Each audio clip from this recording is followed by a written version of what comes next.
Assalamualaikum warahmatullahi wabarakatuh. Perkenalkan, nama saya Muhammad Aldi Rizal Diatnan dengan NBI 1422-4021. Di sini saya akan mempresentasikan mengenai tugas evaluasi tengah semester untuk mata kuliah Fisika 2 kelas S Program Studi Teknik Mesin Universitas 17 Agustus 1945 Surabaya dengan dosen mata kuliah Bapak Matsuki SSI MSI. Untuk tugas evaluasi tengah semesternya memiliki dua soal, yaitu soal pertama, apa yang dimaksud dengan hukum Coulomb? Hukum Coulomb ditemukan oleh Charles Augustin de Coulomb pada tahun 1785, merupakan salah satu pilar utama dalam fisika elektrostatik. Hukum ini menyatakan bahwa gaya elektrostatik antara dua muatan sebanding dengan hasil kali besar muatan dan berbanding terbalik dengan kuadrat jarak antara mereka. Ini menjadi dasar untuk memahami interaksi antara muatan listrik baik dalam keadaan diam atau listrik statis maupun saat bergerak atau dinamika muatan listrik. Dalam konteks listrik statis, hukum Coulomb menjelaskan bagaimana muatan dapat saling tarik-menarik atau tolak-menolak, tergantung pada jenis muatannya. Fenomena ini sangat penting untuk berbagai aplikasi praktis, mulai dari pengaplikasian pada alat-alat elektronik sederhana hingga sistem telekomunikasi canggih. Hukum Coulomb dalam konteks listrik statis. Hukum Coulomb dapat dinyatakan secara matematis sebagai F sama dengan K dikali Q1 dikurangi Q2 dibagi R kuadrat, di mana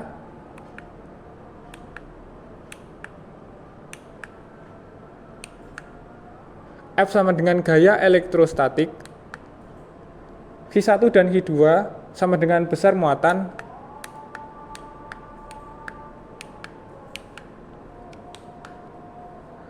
R sama dengan jarak antara muatan, dan K sama dengan konstanta Coulomb.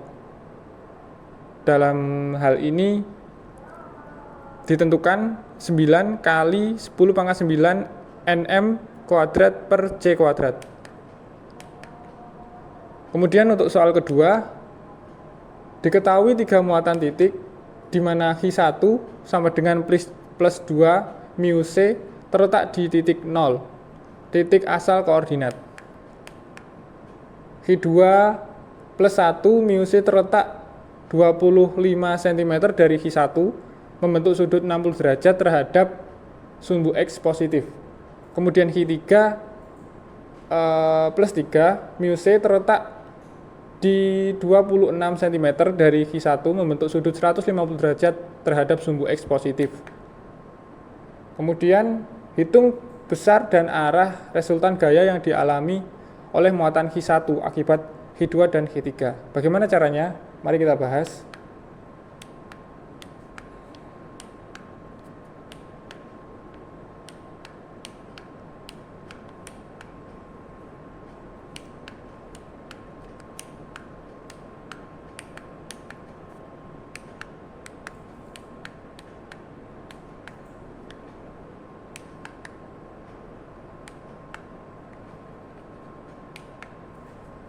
Diketahui jarak Q1 ke Q2 sama dengan R12 sama dengan 25 cm. Kemudian kita rubah atau konversi satuannya menjadi meter, yaitu 0,25 meter. Begitu dengan jarak Q1 ke Q3, R13 sama dengan 26 cm, kemudian kita konversi satuannya ke meter menjadi 0,26 meter.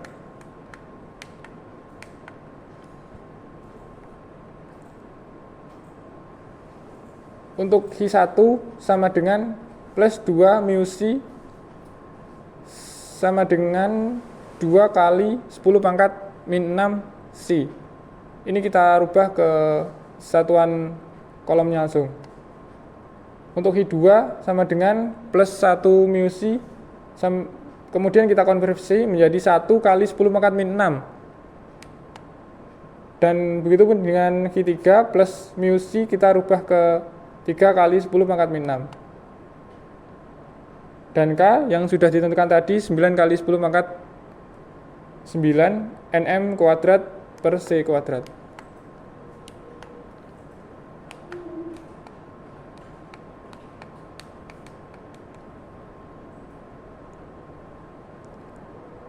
Jika digambarkan dapat dilihat seperti yang ada di layar depan. Terdapat dua arah, terdapat 3 muatan. Muatan awal di titik nolnya, kemudian untuk F12 dari titik X membentuk 60 derajat, kemudian untuk F13 dari titik X membentuk 150 derajat. Karena F12 dan F13 tidak berada di garis sumbu lurus antara X dan Y, maka kita perlu uraikan.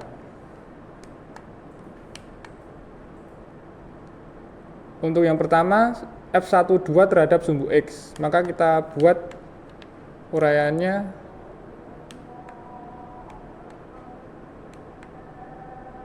F12X, kemudian untuk F12 terhadap Y,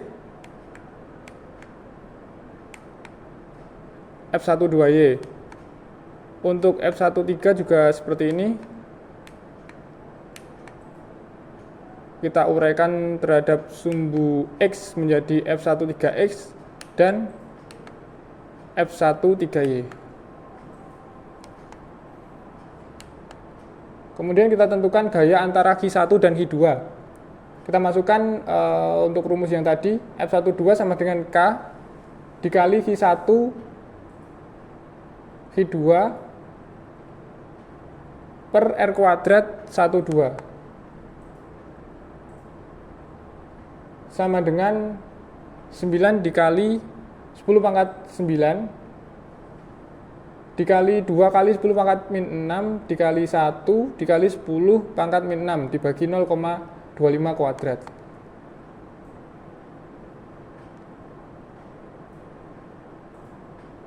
Kemudian kita hitung sampai hasil akhirnya menjadi ketemu untuk F12 0,288 Newton. Untuk komponen F12 terdapat seperti gambar yang di atas. Kita uraikan, karena sudutnya 60 derajat dari sumbu X, maka F12X sama dengan F12 cos 60 derajat. Kita masukkan, hasilnya menjadi 0,144 Newton. Kemudian untuk F12Y sama dengan F12 sin 60 derajat. Kemudian kita masukkan angkanya, kita hitung sampai ketemu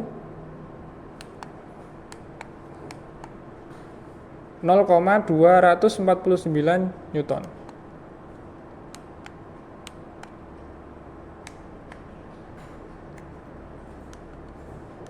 Kemudian untuk selanjutnya kita cari gaya antara Hi1 dan Hi3. Kita masukkan rumusnya K dikali Hi1 kali Hi3 per R kuadrat 13. Kemudian kita masukkan angkanya.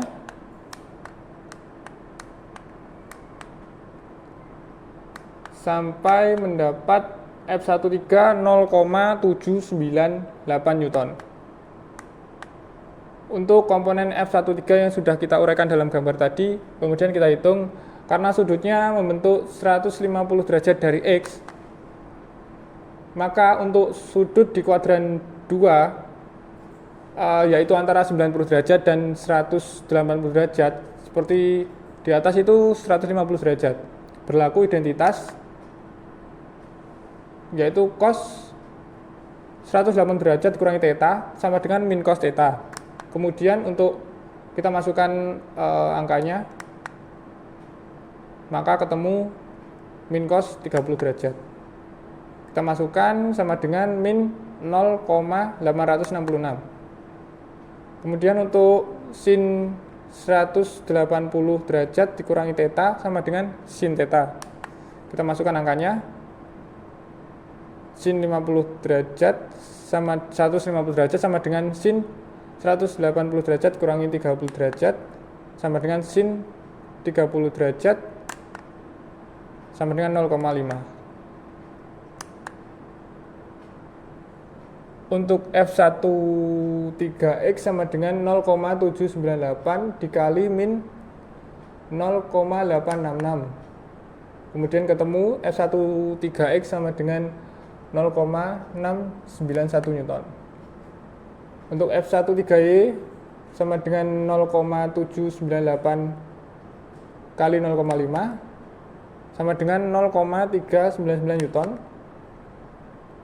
Kemudian kita cari resultan gaya pada Q1. Fx sama dengan F12X plus F13X sama dengan 0,144 plus dalam kurung minus 0,691. Kemudian ketemu untuk Fx-nya sebesar minus 0,547 Newton. Kemudian kita hitung Fy-nya dari dua komponen yaitu F12Y dan F13Y sama dengan kita masukkan angkanya. Kemudian sampai ketemu Fy sama dengan 0,648 Newton. Kita bisa menghitung F resultannya. Kita masukkan rumusnya akar F kuadrat X plus F kuadrat Y. Kita masukkan angkanya.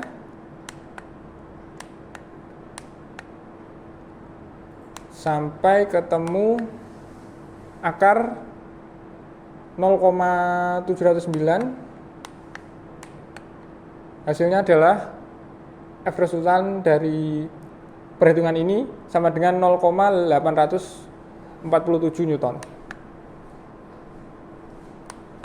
Untuk selanjutnya, selain besar dari resultan, kita juga harus menentukan arah resultan.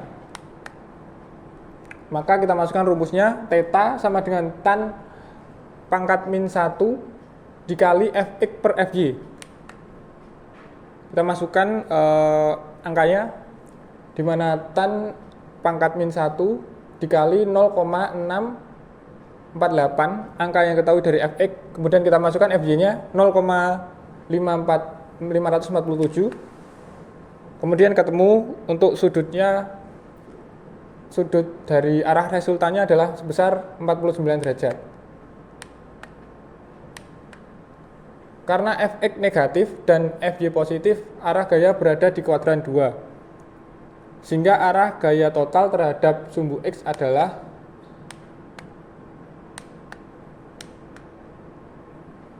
theta sama dengan 180 derajat dikurangi 49 derajat sama dengan 131 derajat terhadap sumbu X.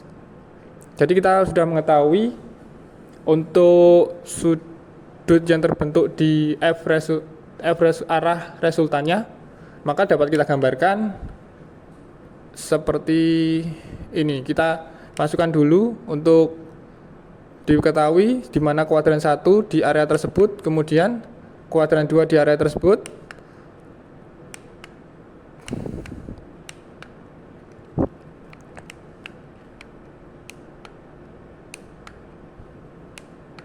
Kuadran 3 di area kiri bawah, dan yang terakhir kuadran 4.